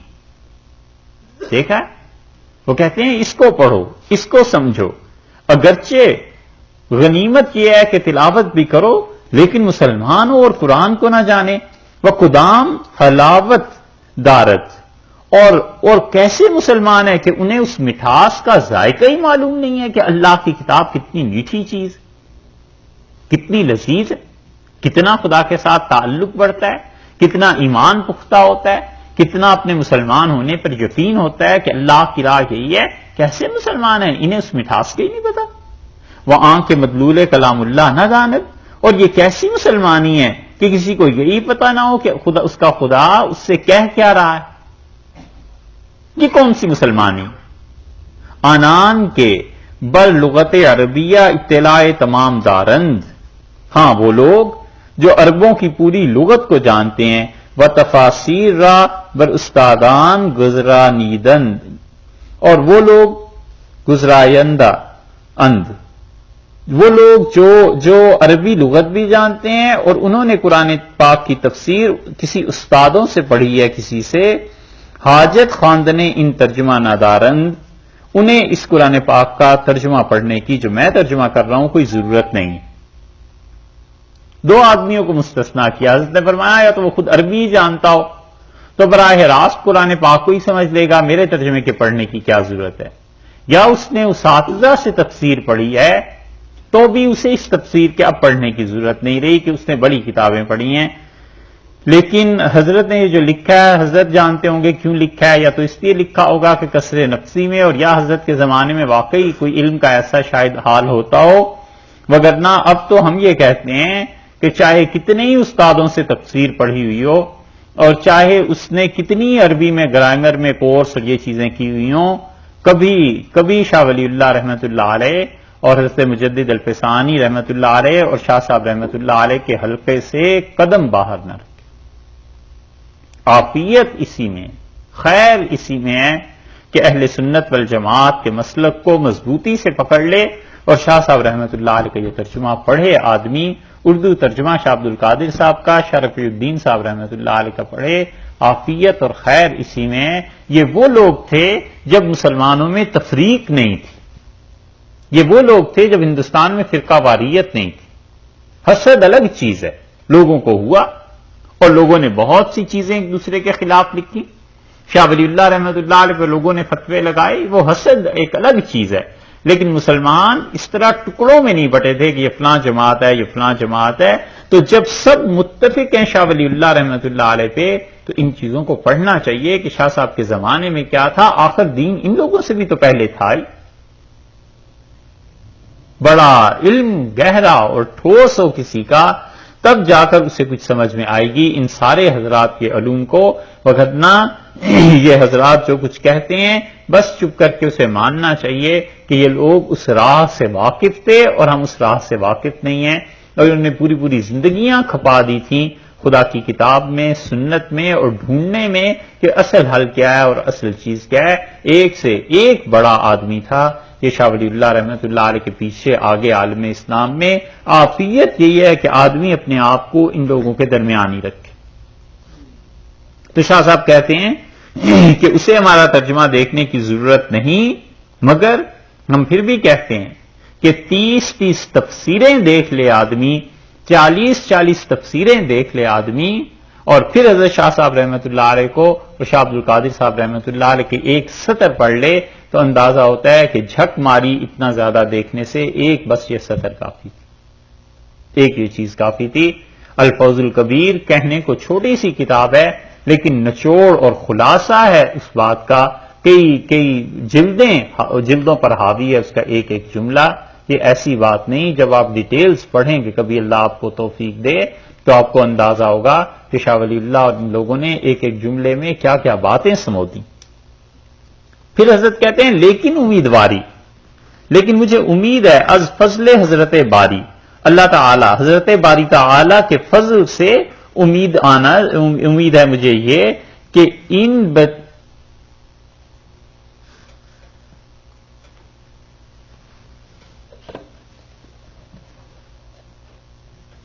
اللہ تعالی کے فضل سے مجھے یہ امید ہے، اس کے باوجود کہ میں کہتا ہوں وہ میری ترجمے کو نہ پڑھیں، کہ اگر یہ جماعت جس نے عربی پڑھی ہوئی ہو اور تفسیریں پڑھی ہوئی ہوں، نیز اگر درین کتاب نظر کند، اگر یہ اس میری کتاب پہ فتح الرحمان کو پڑھیں گے تحت لفظ قرآن پیش ایشان روشن ترمی شود، تو جب میرا ترجمہ یہ پڑھیں گے تو ان پہ قرآن کی مراد مزید واضح ہو جائے گی، مزید انہیں علم حاصل ہو جائے گا کہ خدا نے اپنی کتاب میں کیا کہا ہے۔ وبر مختارات ازنا و شرح غریب وغیرہ آن اطلاع یابند، اور انہیں پھر اس کے ساتھ ساتھ میرا ترجمہ پڑھنے سے یہ بھی پتا چل جائے گا کہ قرآن پاک میں جو مشکل الفاظ ہیں ان کو میں نے جو ترجمہ کیا ہے تو وہ اصل میں اللہ کا مفہوم اور مراد کیا ہے۔ وہ بسا فائدہ کہ پیش از مطالعہ آن شنیدہ و ندیدہ باشن، اور میرا خیال ہے کہ ان لوگوں کو یہ بھی فائدہ پہنچے گا کہ ایسی ایسی باتیں ہماری اس ترجمے میں انہیں ملیں گی جو اس سے پہلے انہوں نے سنی بھی نہیں ہوں گی اور دیکھی بھی نہیں ہوں گی، بتازگی استفادہ نمائن، تو انہیں چاہیے کہ اگر مناسب سمجھیں تو ہمارے اس ترجمے سے استفادہ کریں، ہمارے اس ترجمے کو پڑھیں۔ وَإِن ترجمہ، اور یہ جو میں قرآن پاک کا ترجمہ کر رہا ہوں بنا بر شفقت بر جمہور خلق اللہ، اس لیے کر رہا ہوں کہ میرا دل دکھتا ہے اللہ کی عام مخلوق کو دیکھ کے، مسلمانوں پر جو مجھے شفقت ہے اور مسلمانوں سے جو مجھے محبت ہے، میں اس وجہ سے یہ کام کر رہا ہوں کہ ان پر شفقت کی وجہ سے۔ مؤلف شدہ کہ ایشان استقصائے وجوہ آراب و استفائے تو جہات کلام را او استیاب قصص را احتمال نہ دارن، اور ایسا ترجمہ کر رہا ہوں کہ اس میں نہ تو لمبے چوڑے قصے ہیں، اور نہ ہی اس کے ساتھ ساتھ میں نے کوئی یہ بحث کی ہے کہ یہاں پر زیر کیوں ہے اور زبر کیوں ہے اور یہ کیا چیزیں ہیں، اور نہ ہی میں نے اس کے ساتھ ساتھ کوئی زیادہ توجیحات کی ہیں۔ اگر تحصیل علوم عالیہ تکلیف زیادہ شود معلوم نیست کہ ان صورت متحقق شود یا نہ، و بعد از تحقق ان صورت یمکن کہ داعیہ تعمق در آن علوم پیدا شود، اور یہ بھی ممکن ہے کہ جب میری اس بات کو لوگ پڑھیں گے اور سنیں گے تو ان کے دل میں یہ داعیہ پیدا ہو، یہ جذبہ پیدا ہو کہ اس قرآن پاک کا ترجمہ میرا پڑھنے کے بعد وہ مزید علم کو حاصل کریں اور اللہ کی کتاب کی طرف ان کی رغبت بڑھ جائے اور وہ چاہیں کہ خدا کی اس کتاب پر اطلاع پائیں۔ وہ تمام عمر در ان داعیہ مصروف کردت، اور یہ بھی ممکن ہے کہ کوئی شخص اپنی پوری عمر اس بات پر لگا دے کہ اللہ کی کتاب کے مطالب کو سمجھے اور خدا کی کتاب کے مقاصد کو سمجھے اور سمجھے کہ خدا نے اس سے کیا کہا ہے۔ اکثر اہل علوم اعلی رامی بینم ہیچ بہتر زانیست کہ در درجہ اوانی ازل میں تفسیر در اول عمر اکتساب کردہ شود۔ عام طور پر لوگ کمال یہ سمجھتے ہیں کہ وہ ان علوم کو حاصل کر لیں جیسے صرف ہے، نحو ہے، منطق ہے، فلسفہ ہے، اس قسم کی چیزیں پڑھ لیں تو وہ کمال سمجھتے ہیں کہ ہم نے علم حاصل کر لی۔ حضرت فرماتے ہیں کیا ان چیزوں کو پڑھنے سے بہتر یہ نہیں ہے کہ تم خدا کی کتاب کو پڑھو اور اسے سمجھو تاکہ تمہیں پتا چلے کہ اصل میں کہا کیا۔ بات یہ ہے کہ کوئی آدمی فلسفہ پڑھ لے، اور بات یہ ہے کہ کوئی آدمی منطق پڑھ لے اور ابو علی سینا کے درجے میں بھی پہنچ جائے، تو آخر پھر لوٹ کے اگر اللہ ہی کو راضی کرنا ہے تو کتاب پر ہی آنا ہے، تو اس کو کیوں نہ پڑھے۔ مولانا فضل الرحمان گنج مراد آبادی رحمت اللہ علیہ جو تھے، گنج مراد آباد میں ان کی خانقاہ تھی، اور وہ خلیفہ تھے شاہ آفاق صاحب رحمت اللہ علیہ، اور شاہ آفاق صاحب رحمت اللہ علیہ کی دہلی میں خانقاہ تھی، اور وہ خلیفہ تھے خواجہ عبدالعدل صاحب رحمت اللہ علیہ کے۔ عبدالعدل صاحب رحمت اللہ علیہ کے حالات ابھی تک ہمیں تو اتنے زیادہ نہیں ملے، لیکن وہ شخصیت بڑے کمال کی تھی، کوئی جیسے بھی تھے مگر بہت ہی با کمال آدمی تھے۔ ان کے خلفاء میں ایک شاہ آفاق صاحب ہیں اور ایک شاہ عبد القادر صاحب محدث دہلوی ہیں جنہوں نے یہ اردو کا ترجمہ کیا ہے، یہ بھی وہیں سے بیٹھ تھے، انہیں بھی خلافت وہیں سے ملی تھی۔ اور تیسرے یہ خواجہ میر درد اردو والے جو ہیں نا شاعر، یہ بھی انہی کے خلیفہ تھے۔ تو حضرت لکھنؤ تشریف لائے اور وہاں ایک طالب علم حاضر ہوا حضرت سے ملنے، مولانا فضل الرحمان رحمت اللہ علیہ سے۔ تو حضرت نے اس سے پوچھا کہ مولوی صاحب کیا پڑھتے ہو؟ تو انہوں نے کہا حضرت قاضی مبارک۔ قاضی مبارک مشہور کتاب ہے، منطق، فلسفہ، یہ چیزیں ان علوم کی۔ تو حضرت نے فرمایا استغفر اللہ استغفر اللہ، ہم نے مانا کہ تم قاضی مبارک پڑھ کے مثل قاضی مبارک ہو گئے، چلو اسی مصنف جیسے ہی بن گئے تو کیا حاصل۔ اور فرمایا ان لوگوں کی گور پہ جاؤ، قبر پہ، جنہوں نے 4 دن خدا کی کتاب پڑھی ہے، اللہ کو یاد کیا ہے، کیسے نور برستے ہیں، اور ان کی قبروں پہ جاؤ جو قاضی مبارک اور یہ چیزیں پڑھتے رہے ہیں، ان کی قبروں پہ کیا ہو رہا۔ بات یہی ہے کہ سارے علوم پڑھ کے آخر مقصد تو یہی ہے نا کہ کتاب اور سنت، کہ اللہ کی راہ، اللہ تک پہنچنا، تو کیوں نہ خدا کی کتاب کو پڑھے۔ شاہ صاحب رحمت اللہ علیہ یہ رونا روتے ہیں کہ چلو فرض کر لو تم نے سب کچھ بھی پڑھ لیا، تو اس سے بہتر نہیں تھا کہ تم یہ چیز پڑھتے۔ تا اگر علوم عالیہ بدست آئد این نیز ممد و معید در او تمام مقصد دلی بود، کہتے ہیں کہ اچھا، اور اگر تم نے ان علوم کو پڑھا، فلسفے کو، منطق کو، ان چیزوں کو، تو بھی وہ تمہیں فائدہ دیں گی آخر قرآن ہی سمجھنے میں۔ عربی گرامر پڑھی، قرآن ہی سمجھنے میں فائدہ ہوگا۔ اگر بدست نہایت حصہ از مقصود بدست آوردہ باشد و خسارت محض نیافتہ باشد، اور اگر یہ سب کچھ پڑھ کے بھی قرآن نہیں آیا تو وہ سب خسارہ ہی رہا، سب نقصان ہی رہا۔ یہ وہ بات کہ آدمی سب کچھ پڑھ لے اور قرآن نہ آئے تو حضرت فرماتے ہیں پھر خسارہ ہی خسارہ اور ٹوٹا ہی ٹوٹا رہا، فائدہ کیا ہو۔ اس لیے کہ زندگی کی کشتی جو ہے نا، اس دنیا کے سمندر میں جو آئی ہوئی ہے، اس کے لیے تیرنا آنا چاہیے اور اس کے لیے سوچنا چاہیے کہ کرنا کیا ہے۔ حضرت نے شعر لکھا ہے، سنما رہے کلندر سزاوار یم نمانی کہ دراز و دور دیدم رہ رسم پارسائی. حافظ نے کہا ہے کہ مجھے جو پہنچنا ہے اپنے محبوب تک تو وہ مجھے راستہ دکھا، کیونکہ میں پارسائی اور نیکی کے رہ و رسم سے بہت دور ہو گیا. تو اس کوچے میں جانا ہے، مجھے یہ بتاؤ اس کوچے میں پہنچنے کے لیے کیا کرنا چاہیے. تو حضرت فرماتے ہیں اس کا مطلب یہ کہ جو کچھ بھی تم پڑھ لو، اگر قرآن نہیں آیا تو پھر کیا. یہ وہ بات ہے جو بخاری میں بھی آئی ہے. اور حضرت سعد رضی اللہ عنہ کی نماز پہ اعتراض کیا تھا نا کوفہ والوں نے، تو حضرت عمر رضی اللہ عنہ کا سعد یہ کوفہ والے تمہاری ہر بات پہ اعتراض کرتے ہیں، یہاں تک کہ کہتے ہیں سعد کو نماز پڑھانی نہیں آتی. انہوں نے کہا حضرت اگر ہمیں نماز پڑھانی بھی نہیں اب تک آئی نا اذن ضل سعی، تو پھر تو ہم نے جھک ماری، عمر برباد کی، زندگی گنوا دی. یہی بات کہ سب کچھ پڑھ کے بھی اگر قرآن پاک نہیں آیا، شاہ صاحب فرماتے ہیں پھر کیا کیا، پھر فائدہ کیا ہوا. اس لیے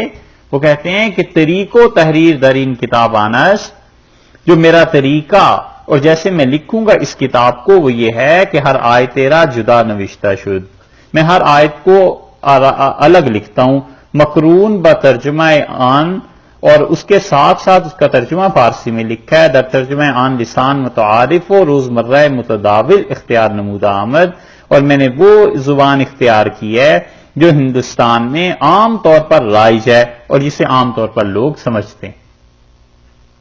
اس کا مطلب حضرت کے زمانے میں سب فارسی بولتے تھے. یہ ہوا کرتا ہے، زبانیں آہستہ آہستہ مٹ جاتی ہیں. بر صغیر میں سب لوگ یونانی زبانی بولا کرتے تھے. حضرت مسیح علیہ الصلوۃ والسلام کے آنے سے پہلے بر صغیر کی اصل زبان یونانی تھی. تو یونانی زبان اب کہاں رہی؟ اسی طرح فارسی اب کہاں رہی؟ ممکن ہے آج سے 100-200 سال بعد اردو بھی نہ رہے. اردو جو رہ گئی ہے تھوڑی بہت وہ ہمارے ہاں پاکستان میں رہ گئی ہے،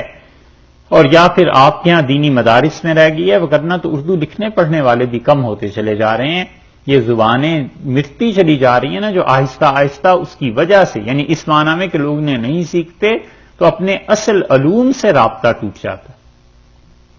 اس لیے پڑھنا ہی ہے تو انسان ان چیزوں کو پڑھے. اردو میں کم لٹریچر ہے اب تک، زیادہ نہیں. فارسی میں مسلمانوں کا 500-600 برس کا لٹریچر ہے، کوئی چھوٹی سی بات نہیں. 500-600 برس مسلمان فارسی میں لکھتے رہے. اور انگلش میں ابھی تو کچھ ہے ہی نہیں، اس سے زیادہ تو فرانسیسی میں. یہ جو نئے نئے مسلمان ہو رہے ہیں یا خود مسلمان جو اردو نہیں جانتے صرف انگلش پڑھے لکھے ہیں، سچ بتاؤ یہ اسلام کو سمجھیں گے کہاں سے؟ پڑھنا ہے تو پڑھیں گے کیا؟ اس لیے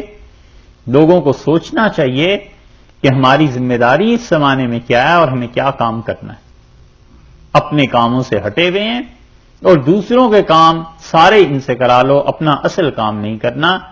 ایک پمفلٹ اور ایک کتاب کوئی آدمی صحیح معنی میں اسلام کی ترجمانی میں لکھ دے اور اسے کسی سے چیک کرا لے. ہم اس لیے کہتے ہیں کہ ہر آدمی اللہ ہی کی کتاب ہے جو پاک ہے غلطیوں سے. باقی انسان ہی ہے نا، تو آدمی سے غلطی ہو ہی جاتی ہے. جتنا بھی پڑھا لکھا ہو کوئی رہنا چاہیے سر پہ، کسی سے اس کی اصلاح کرا لے کہ یہ دیکھ لیں یہ میں نے دین کے متعلق ایک مضمون لکھا ہے، لکھے چھپائے اسے پڑھائے. یہ ایسی گمراہی پھیل رہی ہے کہ ان اقوام میں جن میں تعلیم عام ہے ان کو پیاس لگ گئی ہے اسلام کے متعلق، اور کچھ پڑھنے کو لٹریچر نہیں ملتا، پڑھنے کو نہیں ملتا. بہار میں قادیانی ہونا شروع ہو گئے تھے لوگ، اور بہار اور بنگال اور اڑیسہ یہ سب کے سب قادیانی ہو جاتے اگر ایک شخص اس وقت محنت نہ کرتا. اور مولانا محمد علی مونگیری رحمۃ اللہ علیہ تھے. مولانا محمد علی مونگیری جو تھے یہ خلیفہ تھے حضرت کے مولانا فضل الرحمان گنج مراد آبادی رحمۃ اللہ علیہ کے. اور کسی نے کہا حضرت کتنا قادیانیوں کے خلاف کام کریں؟ انہوں نے کہا قادیانیوں کے خلاف لکھو، اتنا لکھو کہ ہر مسلمان جب صبح سو کے اٹھے تو اس کے سرہانے 2-4 پمفلٹ پڑے ہوئے ہوں، 2-4 کتابچے پڑے ہوئے ہوں تاکہ وہ قادیانیت کو پڑھے اور اس قادیانیت سے نفرت کرے. بنگال اور بہار کو اس ایک شخص کی محنت نے بچایا. ہم یہی کہتے ہیں اتنا لکھو اسلام پہ، اتنا لکھو کہ روز جو کافر اٹھتا ہے اس کو 2-4 پمفلٹ مل جائیں، ٹرین میں بانٹیے، بس میں بانٹیے، اپنے ہم سبق ہم مکتب جو ہے انہیں دیجیے، انہیں کہیے یہ پڑھو اسلام پہ، ایک مضمون ہمارے دوست نے لکھا ہے یہ اچھی چیز ہے، نہ پڑھے پھینک دے، آپ کے سامنے ہی پھینک دے، کوئی تو پڑھے گا ہی۔ صاحب ایک دن میں پتھر میں سوراخ نہیں ہو جایا کرتا، لیکن جو بھی لکھو اس کو کسی سے اچھے اللہ کے بندے سے چیک کروا لینا چاہیے کہ مجھے اللہ نے یہ توفیق دی، میں نے لکھا ہے، آپ اسے دیکھ لیجئے، کیونکہ اللہ ہی کی کتاب ہے جو خطا اور غلط چیز سے محفوظ ہے۔ باقی انسان ہے تو انسان کی کوششوں میں کچھ نہ کچھ نقص کمی رہ ہی جاتی۔ تو حضرت فرماتے ہیں کہ یہ جو میں نے ترجمہ قرآن پاک کا لکھا ہے اس زبان میں اختیار کیا ہے جو زبان عام طور پر متعارف، اس زبان کی اتنی اہمیت ہے کہ اللہ نے فرمایا وما ارسلنا من رسول الا بلسان قومہ، اور ہم نے کسی شخص کو رسول بنا کر نہیں بھیجا مگر یہ کہ اسے اسی قوم کی زبان دے کے بھیجا ہے جو زبان قوم میں رائج تھی۔ کیونکہ اگر رسول علیہ الصلوۃ والسلام بول رہے ہو عربی اور قوم کی زبان ہو انگلش تو پھر فائدہ کیا ہوا؟ بیریئر ہو جائے گا نا بہت بڑا زبان کا۔ وہ ہر چیز زیادہ از تحت اللفظ، اور ہر چیز جو میں نے ترجمے میں زیادہ کی ہے، اگر یک دو کلمات بلفظ یعنی، اور اگر ایک دو جملے میں نے ایک دو لفظ بڑھائے ہیں تو میں نے اس سے پہلے یعنی لکھ دیا ہے، اور اگر مستقل کلام میں نے بڑھایا ہے تو اس میں نے یہ لکھ دیا ہے کہ مترجم گوید کہ ترجمہ کرنے والا یہ کہتا ہے، اور اس عبارت کو جو میں نے اپنے پاس سے ترجمے میں بڑھائی ہے آخر پہ میں نے لکھ دیا ہے واللہ عالم، اللہ سب سے زیادہ بہتر جانتا ہے، اور میں نے اس کو اس لیے لکھ دیا ہے تاکہ تم میرے کلام کو خدا کے ترجمے سے الگ شناخت کر سکو کہ کتنا حصہ اس میں نے اپنی طرف سے بڑھا دیا ہے اور کتنا اصل کلام ہے۔ اور کہتے ہیں کہ جہاں تک ہو سکا ہے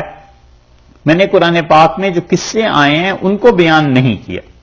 اور ایک دو فکرے ایسے بھی لکھ دیے ہیں، اور بعض اوقات ایسے ہوا ہے کہ در اسباب نزول از قصص متولہ نقطہ انتزاع نمودہ شدہ امکان رعایت سیاق کے آیات ضروری دانستہ آمد،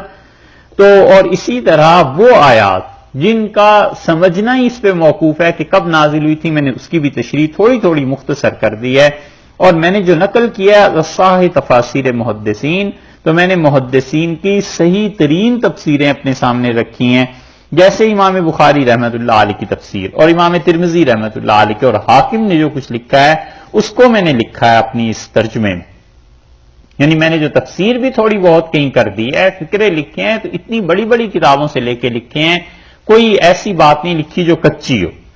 وتا امکان از اخبار ضعیفہ و موضوع احتراز نمودے، اور میں نے بہت بچا ہوں اس بات سے کہ کوئی ضعیف یا کوئی ایسی روایت لکھ دوں اس ترجمے میں جو جھوٹ پہ مبنی ہو، اور جو بنی اسرائیل کے قصے ہیں جو علماء اہل کتاب سے منقول ہیں میں نے انہیں نہیں لکھا، کیونکہ وہ رسول اللہ صلی اللہ علیہ وسلم کی احادیث نہیں ہیں، اللہ درجائے کہ کشف معانی بغیر اراد آن نمی شود۔ ہاں کہیں کہیں مجھے مجبوری پیش آئی ہے کہ کوئی آیت کو سمجھنے کے لیے تورات انجیل کا حوالہ ضروری تھا، بنی اسرائیل کا حوالہ ضروری تھا، تو وہ میں نے کیا ہے، باقی میں نے ایسی کوئی چیز نہیں کی، کیونکہ ضرورت جب پڑتی ہے تو حرام چیزیں مباح ہو جاتی ہیں، ضرورت جب پیش آتی ہے تو فرماتے ہیں حرام چیزیں بھی مباح ہو جاتی ہیں، چاروں ناچار ان سے استفادہ کرنا پڑا ہے۔ وہ ان ترجمہ ممتاز از ترجمہ ہائے دیگر بے چند وجوہ، اور یہ جو ترجمہ میں نے کیا ہے اس کی میں کچھ وجہ تمہیں بتا دیتا ہوں جو باقی ترجموں سے میرے ترجمے کی کیا خصوصیت ہے۔ اس پہ شاہ صاحب رحمۃ اللہ نے جو باتیں لکھی ہیں وہ ہیں بہت طویل، اور اس میں سے اکثر حصہ ایسا ہے جو آپ کے سمجھنے سے تعلق بھی نہیں رکھتا، اس کو حضرت نے خالص عربی گرائمر کے اعتبار سے لکھا ہے کہ گرائمر میں کیا آیا تھا، میں نے کیا کیا تھا، تو اس کی اچھی بات یہ ہے کہ وہ سارا چھوڑ دیتے ہیں۔ رک جائیں، ہاں ٹھیک، تھوڑا سا حصہ ہے اس کا، چند سطریں، وہ اس کے بعد انشاءاللہ بات کرتے ہیں۔ جو وہ بتانا یہ چاہتے ہیں اصل میں کہ یہ ترجمہ اور دیگر جو تراجم اس سے پہلے پرشین میں ہوئے ہوں گے اس میں فرق کیا ہے، اور کس وجہ سے حضرت یہ بتانا چاہتے ہیں کہ اس ترجمے کو خصوصیت حاصل ہے دیگر تراجم پہ، یا حضرت نے ایک نئی بات جو کی ہو کوئی، وہ کیا ہے۔ تو حضرت نے اس میں جہاں سے یہ بات شروع کی ہے وہ فرماتے ہیں کہ یکے آنکھ نظم قرآن را بمثل مقدار آن از فارسی متعارف ترجمہ کردہ شد با اظہار مراد و لطافت تعبیر. میں نے ایک یہ کیا ہے کہ جتنا ہی قرآن پاک کی آیت ہے اسی کے مطابق اس کا ترجمہ کیا ہے، زیادہ ادھر ادھر نہیں گیا ہوں. اور اس میں جو اللہ تعالی کی مراد ہے مختصر عبارت میں اسے واضح کرنے کی کوشش کی ہے، جبکہ تم دیگر ترجمے جو ہمارے زمانے میں ملتے ہیں دیکھو گے کہ اتناب عبارت ترجمہ و رکاکت تعبیر و آجام مراد بقدر امکان احتراز نمودہ شد، کہ میں نے ایک تو اس میں لمبی عبارتیں نہیں لکھی جیسے کہ ہمارے دیگر تراجم میں اس وقت میں ملتی ہیں، اور کبھی کبھی اللہ تعالیٰ جو کچھ کہنا چاہتے ہیں اس کو بیان کرنے والے نے ترجمے میں ایسے بیان کر دیا ہے کہ وہ بہت گھٹیا، بہت کم درجے کی بات معلوم ہوتی ہے، حالانکہ اصل میں قرآن پاک میں ایسے نہیں ہے. تو میں نے اس چیز سے بھی بچا ہوں. اور پھر اسی طرح امکان جس حد تک ہو سکتا ہے اس حد تک میں نے ترجمے کو سلیس رکھا ہے. اور جبکہ دیگر جو تراجم ہیں سائر تراجم از دو حالت خالی نیز، دو باتوں سے خالی نہیں ہے جو ہمارے زمانے میں ملتے ہیں. یا تو انہوں نے یہ کیا ہے کہ قرآن پاک کے متعلق جتنے قصے جتنی چیزیں اس میں ضروری ہونی چاہیے تھی سمجھنے کو وہ بھی انہوں نے اڑا دی ہیں، اور یا انہوں نے یہ کیا ہے کہ ہر آیت کے ساتھ کوئی نہ کوئی قصہ کوئی نہ کوئی چیز نقل کر دی ہے. تو میں نے اس ترجمے میں راہ متوسط اختیار نمودہ، میں نے درمیان کی راہ اختیار کی ہے. پس جائے کہ معنی آیا موقوف است بر قصہ، اور وہ آیات جن کو سمجھنے کے لیے کسی قصے کی ضرورت ہے میں نے وہ تو لکھا ہے قصہ، لیکن بقدر ضرورت دو سے کلمہ ازان انتخاب کردہ آورد شد و جائے کہ معنی آیا موقوف پر قصہ نبود ترک نمودہ آمدہ. میں نے اس کے باوجود یہ قصہ کیا ہے کہ جس آیت کو بھی سمجھانا ہے اور وہ کسی واقعے کے ساتھ منسلک ہے وہ آیت، تو میں نے 2-3 لفظ لکھے ہیں مختصر سے تاکہ تم اسے سمجھ جاؤ کہ اس آیت میں یہ چیز بیان ہوئی. اور باقی اس کے علاوہ اگر کسی آیت کا سمجھنا شان نزول پہ کسی قصے پہ نہیں ہے تو پھر میں نے اسے چھوڑ دیا. آپ کو یاد ہوگا کہ حضرت کی ایک عبارت ہم نے آپ کو سنائی تھی کہ حضرت نے فرمایا قرآن پاک کے سمجھنے میں سب سے زیادہ جس چیز سے نقصان پہنچتا ہے وہ شان نزول ہے. تو اصل میں حضرت اسی جملے کو اسی اصول کو یہاں کہتے ہیں. فرماتے ہیں 2 باتیں تو یہ ہو گئیں، سیم آنکھیں از توجیحات متنوعہ توجیح اقوا با اعتبار عربیت واضح با اعتبار علم حدیث و علم فقہ. اور حضرت فرماتے ہیں تیسری میرے ترجمے میں یہ بات تمہیں ملے گی کہ میں نے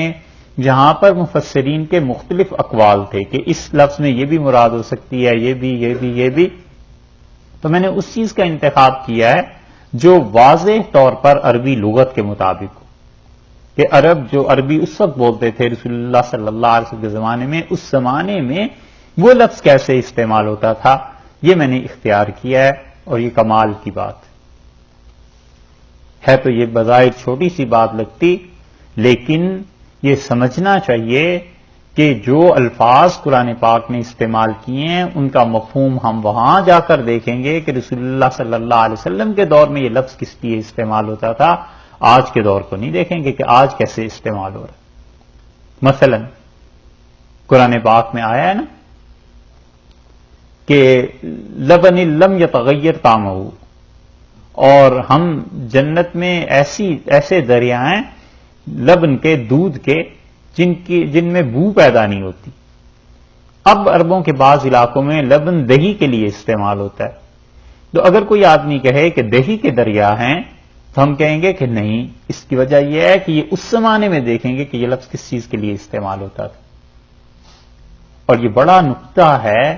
اسی وجہ سے حنفی فقہا کی جو مخالفت ہوئی ہے اس نقطے کی وجہ سے بھی ہوئی ہے کہ امام ابو حنیفہ رحمۃ اللہ نے فرمایا، اللہ تعالیٰ نے فرمایا کہ انما الخمر، خمر حرام ہے.